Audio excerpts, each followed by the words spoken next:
இன்பம் விழையான் வினை விழைவான் தன்கேலி துன்பம் துடைத்தூன்றும் தூண் என்கின்ற வள்ளுவருடைய வாக்கியம் இருக்கு. நமது நெஞ்சமெல்லாம் நிறைந்திருக்கின்ற முத்தமிழறிஞர் கலைஞர்களுடைய விளக்க உரை என்பது, தன்னலம் விரும்பாமல் தான் மேற்கொண்ட செயலை நிறைவேற்ற விரும்புகின்றவன் தன்னை சூழ்ந்துள்ள சுற்றத்தார், நண்பர்கள், நாட்டு மக்கள் ஆகிய அனைவரின் துன்பம் துடைத்து அவர்களை தாங்குகிற தூணாவான்.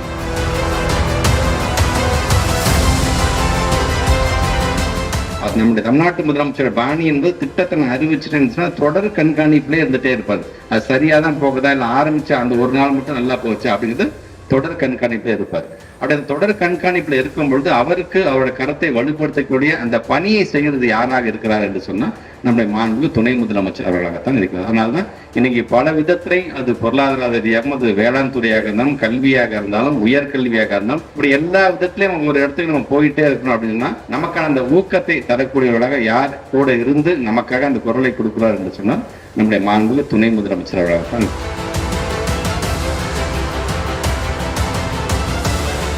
இந்த பாராட்டுகிறது ஒரு தனிப்பட்ட மனிதனை பாராட்டுவதற்காக நடைபெறுகின்ற விழா அல்ல. அந்த ஒரு தனிப்பட்ட மனிதன் என்பது நம்முடைய 7 தலைமுறைக்கும் நமக்காக உதவி செய்கின்ற ஒரு மனிதனை இன்னைக்கு நாம் கொண்டாடி கொண்டிருக்கின்றோம். அந்த ஒரு மனிதன் நன்றாக வாழ்ந்தார் என்று சொன்னால் இந்த அரங்கத்தில் இருக்கின்ற நாம் மட்டுமல்ல, தமிழ்நாடு மிகப்பெரிய அரங்கத்தில் இருக்கின்ற அத்தனை மக்களும் பாதுகாப்பாக இருப்பார்கள், நல்ல வளத்தோடு வாழ்வார்கள் என்பதற்காகத்தான் அந்த மனிதனுக்கான ஒரு பிறந்த நாளை இன்னைக்கு நாம் கொண்டாடி கொண்டிருக்கின்றோம். தனி மனிதனை பாராட்டுவது, போற்றுவது மட்டுமல்ல, அந்த மனிதனுடைய உழைப்பை மெச்சுகின்ற விதமாக இருக்கின்ற வேண்டும் என்பதற்காகத்தான் இன்றைக்கு இது போன்ற நிகழ்வை நாம் நடந்து கொண்டிருக்கின்றோம்.